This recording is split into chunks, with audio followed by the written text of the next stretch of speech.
ஓம் நமோ உச்சிஷ்டநாதாய நம. எல்லாருக்கும் வணக்கம். இன்றைக்கி நம்ம வீடியோவில் என்ன பார்க்க போனோம்னா, கெந்தகம் தைலம் இறக்குற முறையை நம்ம பார்க்கலாம். கெந்தக தைலம் தெரிஞ்சவங்களுக்கும் பரவாயில்ல. சப்போஸ் சரியாக செய்யாமல் இல்லை அதை செய்யணும் தேவைப்பட்டவங்களுக்கும் இது ரொம்ப யூஸாக இருக்கும். ஓகே, அது நாங்கள் கொடுத்துட்றோம். அது பயன்படுத்துகிறது உங்கள் இஷ்டம். சரி, ஓகே. நெல்லிக்காய் கெந்தகம் 1/2 கிலோ எடுத்துக்கணும். எடுத்துக்கிட்டு கழுவத்தில் போட்டு நல்லா பொடி பண்ணிக்கணும். அதுக்கடுத்து பொடி பண்ணியாச்சு, எடுத்து வச்சுக்கிறீங்க. அடுத்து ஒரு இரும்பு சட்டி எடுத்துக்கிறீங்க.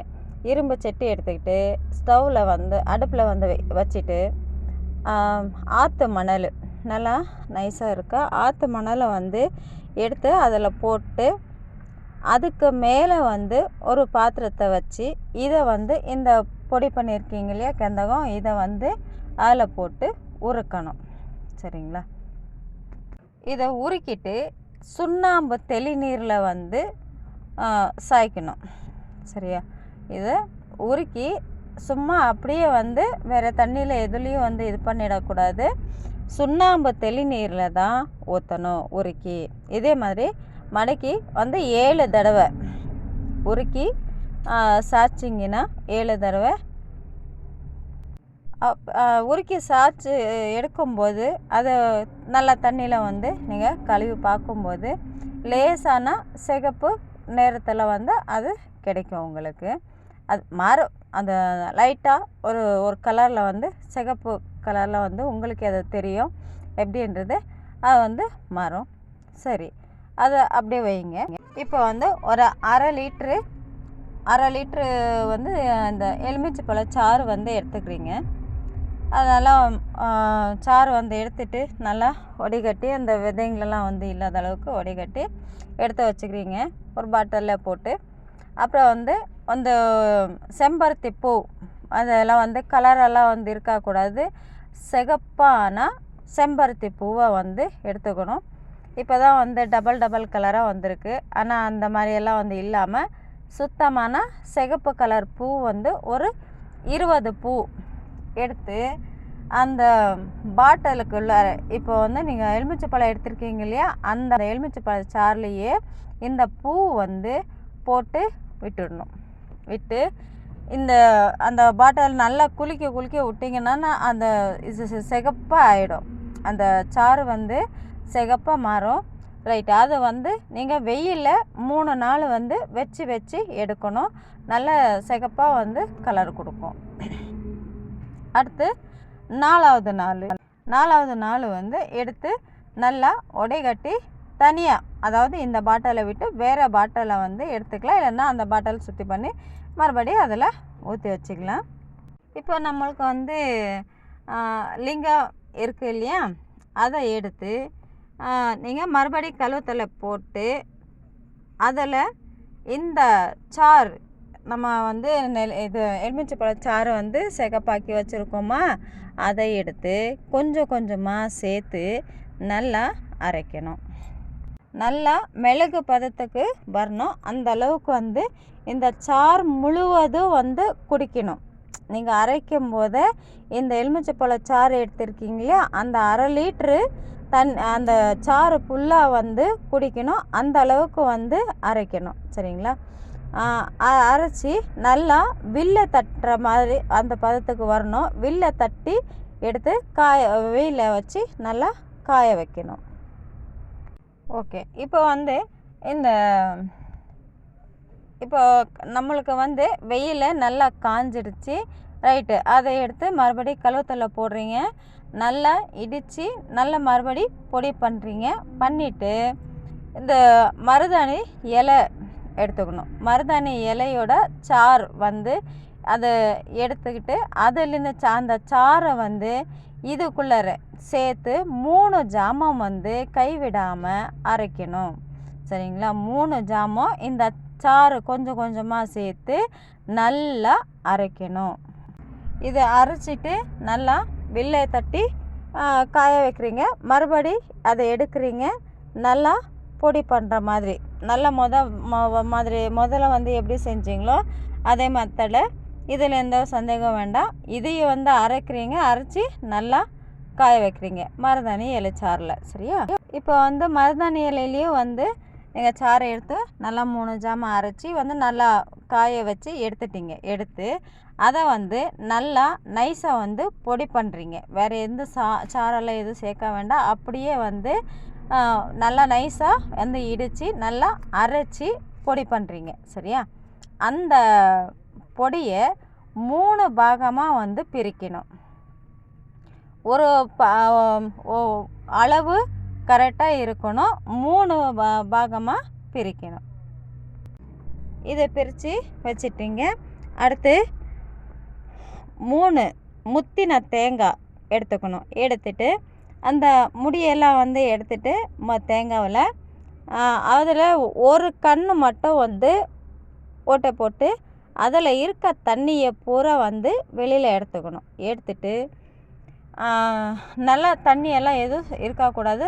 அந்த தண்ணியை வந்து மறுபடி அப்படியே பாத்திரத்தில் ஊற்றி வச்சுக்கோங்க. அதை கீழே ஊற்ற வேண்டாம். அதனால் இந்த தேங்காய் வந்து தண்ணியெல்லாம் வந்து எடுத்து வச்சுக்கிறீங்க. இந்த 3 தேங்காய் இப்போ 3 பங்கு வந்து பிரிச்சுருக்கீங்க. அதே மாதிரி 3 தேங்காயும் முத்தின தேங்காயும் 3 எடுத்துக்கிறீங்க.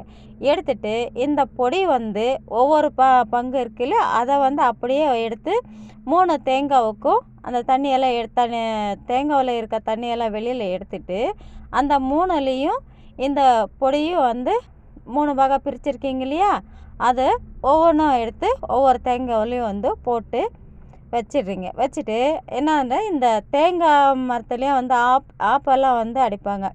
கடையில் கேட்டாலும் வந்து கிடைக்கும். தேங்காயெல்லாம் அடிக்கிற ஆப்பு அதை எடுத்துகிட்டு வந்து நல்லா அடித்து விட்டுறணும். சரியா? இந்த பொடி போட்டுட்டு அந்த தண்ணியும் வந்து அதுலேயே ஊற்றணும். நீங்கள் எதில் வந்து இப்போ ஒரு கிளாஸில் வந்து 3 கிளாஸ் எடுத்தீங்க. அந்த 3 கிளாஸ்லேருந்தும் வந்து ஒரு தேங்காய்லேருந்து அந்த தண்ணி ஒவ்வொரு கிளாஸ்லேயும் ஊற்றி வச்சுட்டிங்கன்னா அந்த பொடியை வந்து அதில் போட்டு மறுபடியும் அந்த தண்ணியை ஊற்றிட்டு ஃபுல் பண்ணிவிட்டு அதே மாதிரி அந்த ஆப்பை எடுத்து அதில் அரைச்சி விட்டுறீங்க. இப்போ ஒரு தேங்காய் ஃபுல் ஆகிடுச்சு. இதே மாதிரி இந்த 3 தேங்காயும் இது பண்ணிக்கணும். அடுத்து அந்த 3 தேங்காவுக்கும் இது பண்ணி வச்சாச்சு. ஆப்பு அடிச்சாச்சு. கரெக்டாக இருக்குது. தண்ணியெல்லாம் எதுவும் வெளியில் வராது. அப்போது அதை எடுத்துட்டு நல்லா 3 தேங்காவுக்கு வந்து 7 செலமன் நல்லா டைட்டாக இறுக்கி செலமன் செய்யணும். சரிங்களா? அது வந்து அந்த தண்ணி வந்து வெளியில் வரக்கூடாது. அந்த அளவுக்கு வந்து டைட் பண்ணிக்கணும். பண்ணிவிட்டு நல்லா 7 செலமன் வந்து செய்கிறீங்க. செஞ்சு நல்லா காய வைக்கணும். காய வச்சுட்டு ஒரு நல்ல கவரில் வந்து ஒவ்வொரு தேங்காயும் தனித்தனியாக வந்து வச்சு கவரில் ஃபுல்லாக டைட்டாக கட்டி வச்சுட்டு என்ன பண்ணீங்கன்னா பூமிக்கு அடியில் வந்து புதைக்கணும். ஒன்று 48 நாள் புதைக்கலாம். அப்படி இல்லைன்னா 90 நாள் வந்து புதைக்கலாம். எந்த அளவுக்கு வந்து புதைச்சி எடுக்கிறீங்க அந்த அளவுக்கு காரமாக இருக்கும். எடுத்துட்டு பள்ளமெல்லாம் ஓரளவுக்கு அந்த தேங்காய் நல்லா உள்ளார போகிற அளவுக்கு வச்சுட்டு நல்லா மண்ணை மூடி வச்சிடுங்க. நல்லா வந்து அந்த புதைச்சிடுறீங்க. புதைச்சிட்டு இடத்த வந்து நல்லா உங்களுக்கு நினைப்புற மாதிரி வச்சுக்கோங்க. அதுக்கப்புறம் வந்து அந்த நாள் வந்துச்சு. இப்போ 48 நாள் வச்சுருக்கீங்கன்னா அந்த 48 நாள் முடிஞ்சிச்சு. அதுக்கடுத்த வந்து அதை எடுக்கிறீங்க. எடுத்து திறந்து பார்த்தீங்கன்னா அதை வந்து கெந்தகம் வந்து நல்லா மிளகு பதத்தில் வந்து அழகாக இதாக இருக்கும். அதை எடுத்து கழுவத்தில் போட்டுக்கணும். போட்டு அந்த 3ஐயும் வந்து சேர்த்து நல்லா அரைச்சிட்டு மறுபடி வில்லை தட்டி காய வைக்கணும். காஞ்சிச்சின்னா அடுத்து வந்து அதை எடுத்து மறுபடி அரைச்சிட்டு அது தனியாக வந்து வச்சிடுங்க. அடுத்து அந்த தேங்காயோட அந்த சிரட்டை வந்து வச்சுருக்கீங்க பார்த்தீங்களா? இப்போ வந்து குழியிலேருந்து எடுத்துட்டீங்க இல்லையா? அந்த இப்போ பொருளை வந்து நீங்கள் எடுத்துட்டீங்க. அதை வந்து உடச்சி எடுத்த அந்த சிரட்டை இருக்கும் பார்த்தீங்களா? அந்த சிரட்டையை வந்து நல்லா இடித்து வைக்கணும். நல்லா இடிச்சுக்கோங்க. நைஸாக முடிஞ்சால் வந்து வச்சுக்கோங்க. அப்படி இல்லைன்னா முடிஞ்ச அளவுக்கு வந்து இடிக்கணும். அடுத்து வந்து இப்போ வந்து குழி தைலம் இறக்குறீங்க இல்லையா, குழி தைலம் இறக்குறதுக்காக ஒரு பானை வச்சுருப்பீங்க இல்லையா, அந்த பானைக்கு அடியில் வந்து இந்த சிரட்டையெல்லாம் வந்து இடித்து வச்சுருக்கீங்க இல்லையா, அதை வந்து 2 பங்காக வந்து பிரிக்கணும். பிரித்து அடியில் வந்து பாதி போடுறீங்க. அதுக்கு மேலே வந்து நம்ம இந்த லிங்கம் வச்சுருக்கீங்களா, அந்த லிங்கத்தை வந்து அதில் வைக்கிறீங்க.